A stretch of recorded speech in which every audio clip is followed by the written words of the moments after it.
समर्थ का शरणाग हो, रंग होरी हो, कबू न हो एकाज राम रंग होरी हो।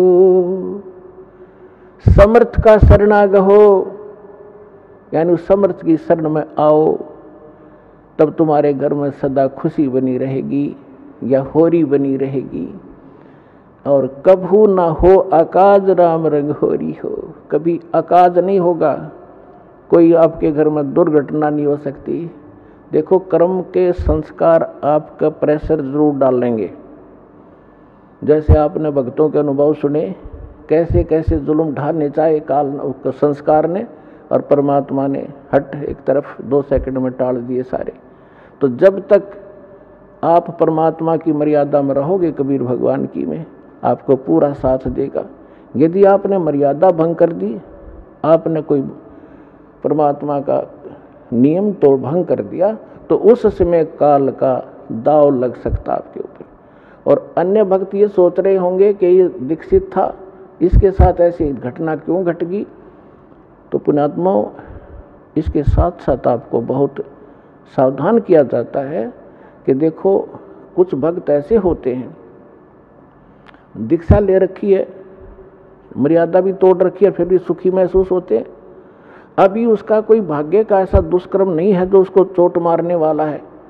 और एक ऐसा भक्त है, दीक्षा ले ली है और नाम तोड़ दिया है, खंड हो गया है, तो उधर से संस्कार ऐसा कमजोर आ गया कि उसकी मृत्यु होनी है, वो मृत्यु होगी। और दीक्षित भी था, लेकिन दीक्षा नहीं थी, क्योंकि नाम खंड हो गया।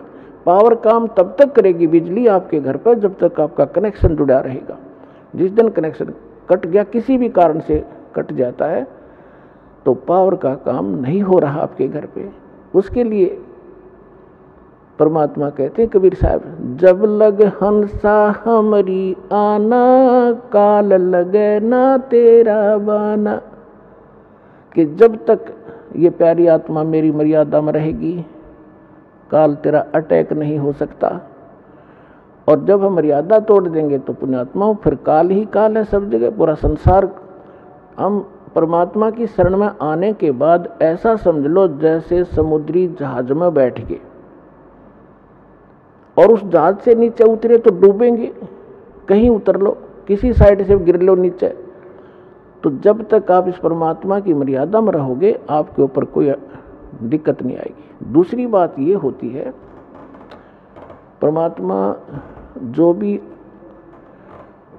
आप परमात्मा के लिए लगे हो, कोई दुख में आया है,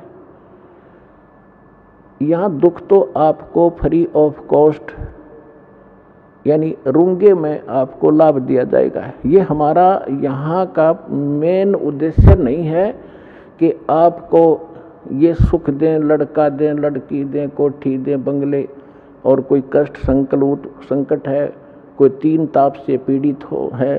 केवल इसी उद्देश्य को लेकर हमने ये यूनिवर्सिटी नहीं खोल रखी, ये हॉस्पिटल नहीं खोल रखा। हमारा मूल उद्देश्य है जन्म और मृत्यु के दीर्घ रोग का नाश करने का, ये मूल काम है। इसके साथ साथ हम जो आपको यहाँ की जो और दुख हैं, तो वो पहले निवारण किए जाते ताकि आपकी आस्था बढ़े भगवान में।